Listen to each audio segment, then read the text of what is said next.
A graveyard of destroyed Ukrainian equipment. Footage shows aftermath of Russian strikes in Kursk region.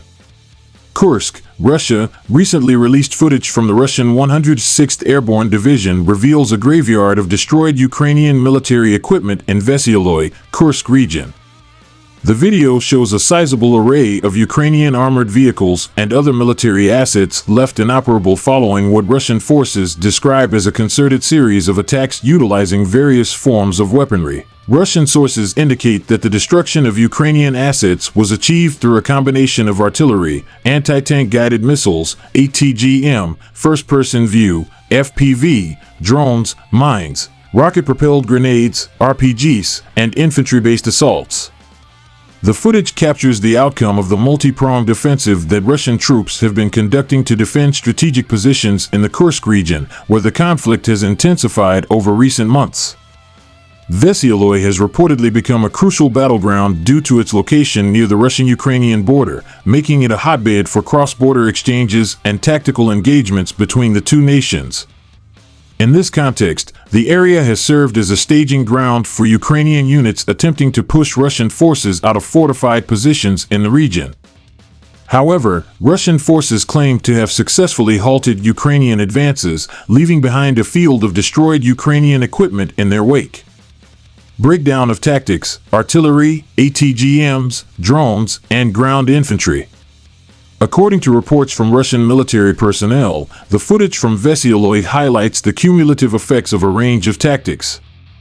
The destruction of Ukrainian assets is said to be roughly divided among different weapon systems, with artillery accounting for around a third of the total damage. Artillery strikes have reportedly been key to maintaining a distance-based defense, minimizing the need for close combat and targeting Ukrainian vehicles and personnel over long distances. Another third of the damage is attributed to the use of ATGMs and FPV drones, along with strategically placed mines. ATGMs have become a staple of the Russian defensive strategy, particularly effective against armored vehicles attempting to breach fortified lines. Their capability to target vehicles from considerable distances has enabled Russian forces to maintain their positions while delivering devastating blows to Ukrainian units trying to advance. First-person view, FPV, drones have become a significant asset in Russia's arsenal, with the ability to deliver precise strikes against Ukrainian forces. These drones, piloted remotely with a real-time video feed, offer high maneuverability and accuracy. Russian reports emphasize the role of these drones in effectively disrupting Ukrainian troop formations and targeting specific high-value vehicles. In addition, mines placed strategically along known Ukrainian routes have compounded these effects, effectively creating a kill zone for advancing Ukrainian units.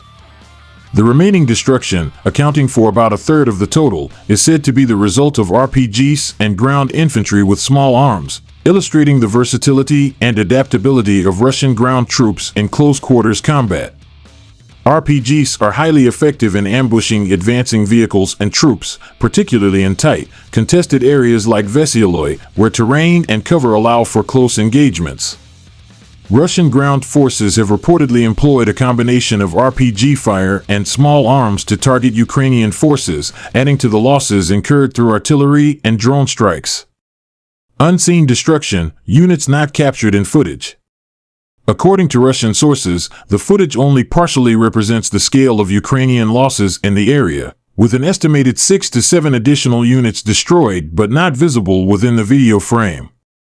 This suggests that the graveyard of Ukrainian equipment shown in the footage is even larger than initially portrayed. Russian troops assert that this additional equipment was similarly targeted by a blend of artillery fire, drones, and ground assaults, underscoring the comprehensive approach taken to neutralize Ukrainian assets in the region.